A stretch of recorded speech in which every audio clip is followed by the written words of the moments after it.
What is up, guys? Technicals here. Today I'm going to be coming at you with some financial advice. Alright, so you guys ready? Are you with me? Alright, let's get to it. So you're going to want to buy stuff when it's cheap, okay? And then you're going to want to sell it. Don't hold on to it. Sell it when it's worth more. I'm the Technicals. See you next time.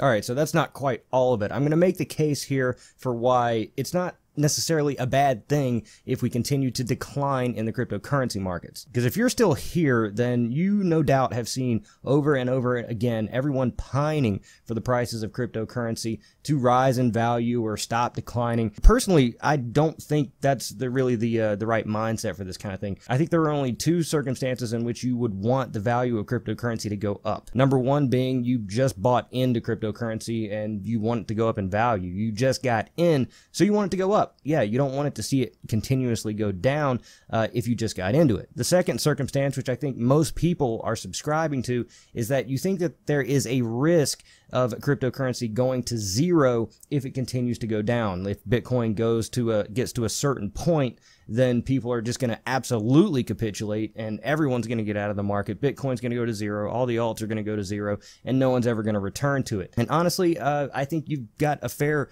reason to be concerned about that if you're in anything other than, say, Bitcoin, Ethereum, Ripple, Monero, or maybe a couple of the other really stable coins that have been around. If you're in some altcoin, something that just came out, or maybe something that's kind of questionable, then yeah, I think there may be a real risk there. If the value of those go really, really low, then maybe everyone will abandon ship and they'll go to zero and they'll never come back. However, the ones I just outlined, I think, are here to stay for the long term, and if those ever go away, then cryptocurrency is probably something absolutely terrible happened to it, an Armageddon type scenario. So I'm here to make the case for why it's not necessarily bad for the prices of cryptocurrency to go down, at least in the short term. On the Technicals, let's get into it. The Technicals.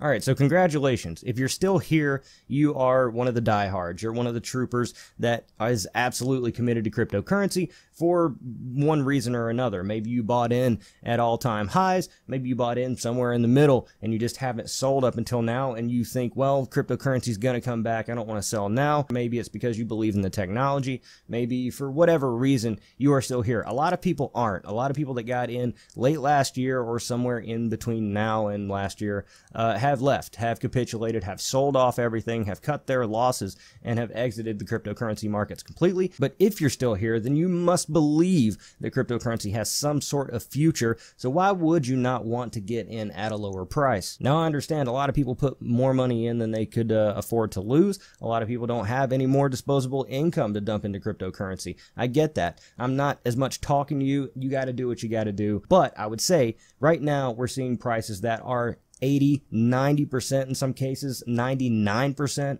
off of their all-time high. This is a great little chart to refer to. This is cherry-picked data, so you got to be cautious when looking at these kind of things, but it kind of is in the spirit of what I'm talking about. We have reached levels that are so far off their all-time high.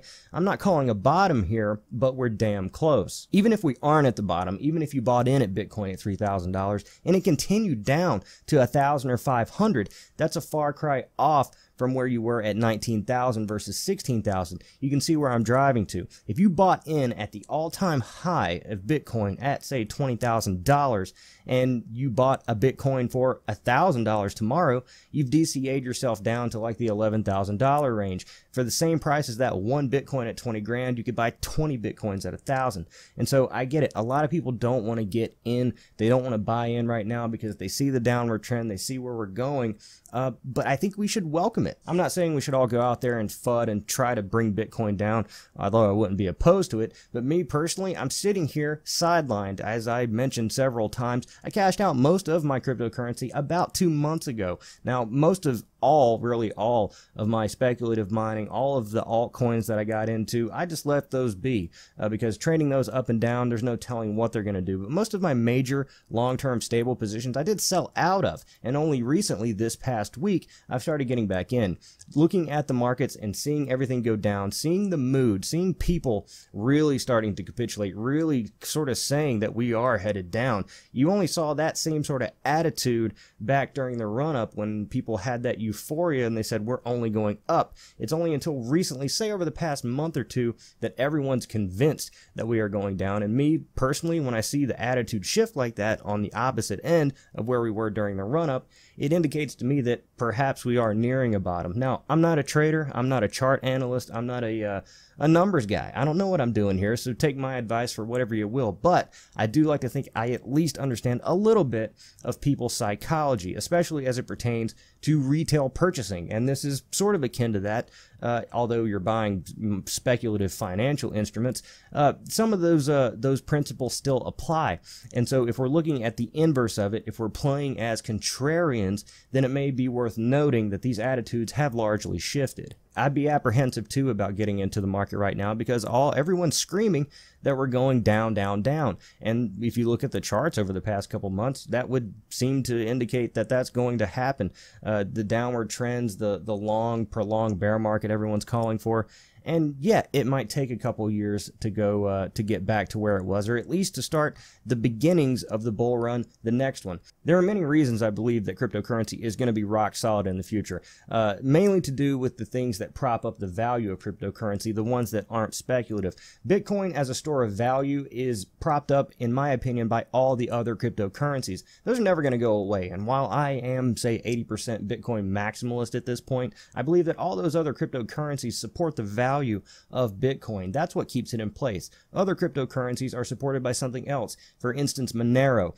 For better or worse, the value of Monero, I believe, is heavily supported by illicit and criminal activities because of the highly anonymous nature and privacy of Monero. I believe it makes it an ideal currency for a means of exchange for criminal activities. So if someone wants to, say, commit a criminal activity, they could use Monero to do that with some degree of anonymity. And because of that, and because criminal enterprises will always exist, that they need a means of exchange. US dollars are going to be their main means of exchange, or euros, or whatever. But if they're looking to transmit them quickly across borders, they may adopt Monero for that. And so for that reason, I believe Monero is here to stay. Ripple, being the big bank coin, is the darling of the major institutions. I don't believe that's going to go anywhere because that's got backing from a large, centralized, existing structure. I think that's here to stay as well.